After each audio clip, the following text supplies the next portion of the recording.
Hello, I'm Aubrey Shepherd. It's the 6th of May, 2013. Let's see some pictures made today in Fayetteville, Arkansas, in the vicinity.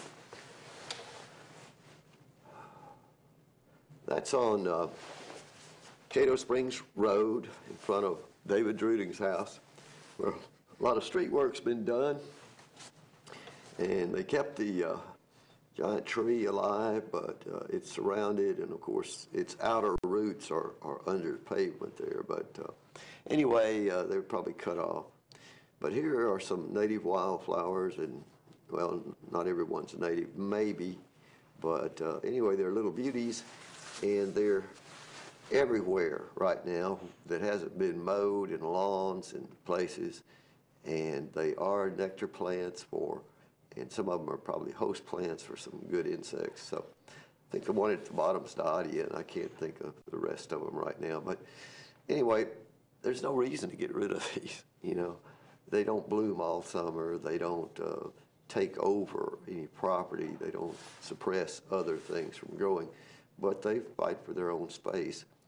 But I'm not saying I'd go get them and plant them. I'm just saying, why waste gasoline?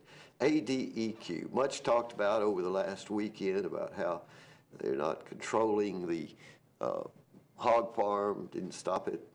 And here's a national NPDES general permit on a paving site being carried out by Washington County workers, it appears. And they have to have an ADEQ permit, and this is less than 5 acres, supposedly, although if you read that closely, it might be longer. So here's where a report was made by an inspector for ADEQ who's actually been out there. And now I think we're going to see, well, there's a house that's on the road that's there paving. I just happened to find this by accident today and thought it was a good thing to share about how those permits work. So the acreage they're talking about is parallel to the roadway there. You notice they've gotten over into this yard and removed a tree or two, and can't see any trees they removed on the other side of the road where it's all dug up, because I think they've already hidden the evidence, hauled them off or something to a burn site or whatever they were doing with them. But they've widened the roadway quite a bit down toward the highway there.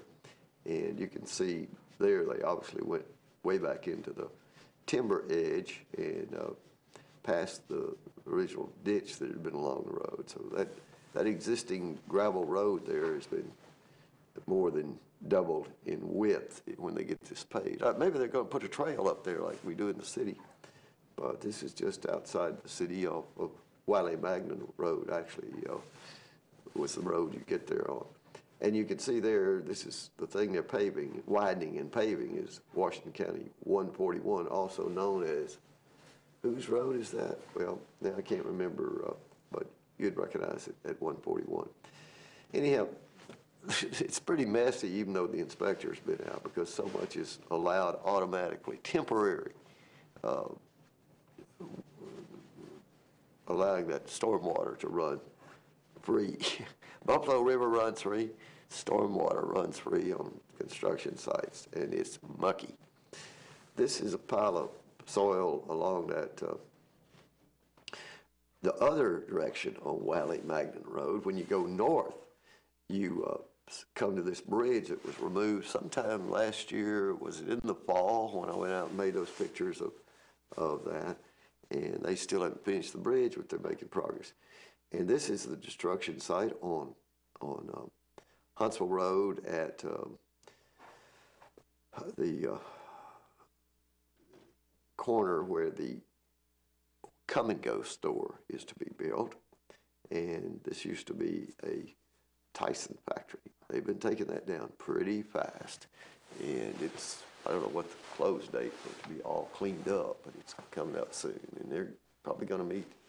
I hope they don't have to pay extra, but if it's extra to the city coffers of revenue, why not? We all have to pay taxes. Till next time, this is Aubrey Shepherd asking you to do your part to help keep the water clean, the air pure, the woods green, and don't let up on public officials to make watershed protection a priority, especially at the Buffalo River.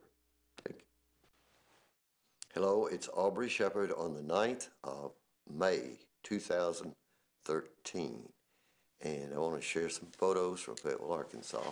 As usual,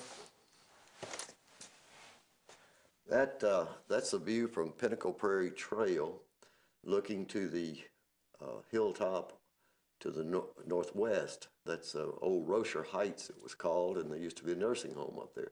They're building huge apartments there. And in fact, the lowest building that you can see there, the wooden framing, that's one that's on the steep hillside. And it's certainly a risky place to build, but they expect to do it. That's a little ant, or something like an ant, on my wrist out there on Pinnacle Prairie. And I thought, well, I better get your picture. I'll probably never see you again, little guy. This is a tree that has thorns on it. I forget the name of the species, but it's near World Peace Wetland Prairie, there on the edge of the North Parkland. And the irises are blooming all over Fayetteville, of course, right now. And this is a white one.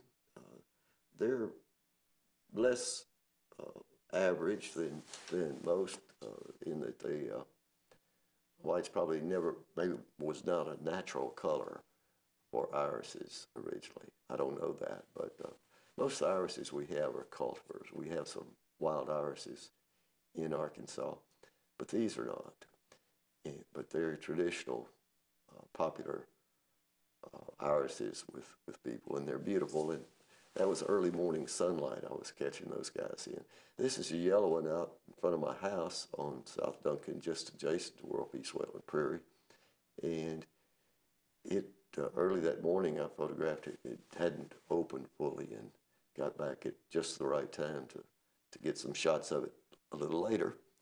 And that's maybe more than we needed of that one, because today there are a lot of new ones. Okay, this is the entry to the Salagi Trail, and it now goes across the trestle. They're put down the pavement this week, and they have cleared out that tunnel. Old East-West Railroad spur went through there, and it will be part of the trail system. You'll be able to walk from, well, actually it's going to connect with the, this is Indian Trails Street on the other side there. This is looking back to the new Hill Place apartments that have been completed there. It used to be beautiful woods there and trailer parks and a few old homes. And this is some of the graffiti you see inside that railroad tunnel.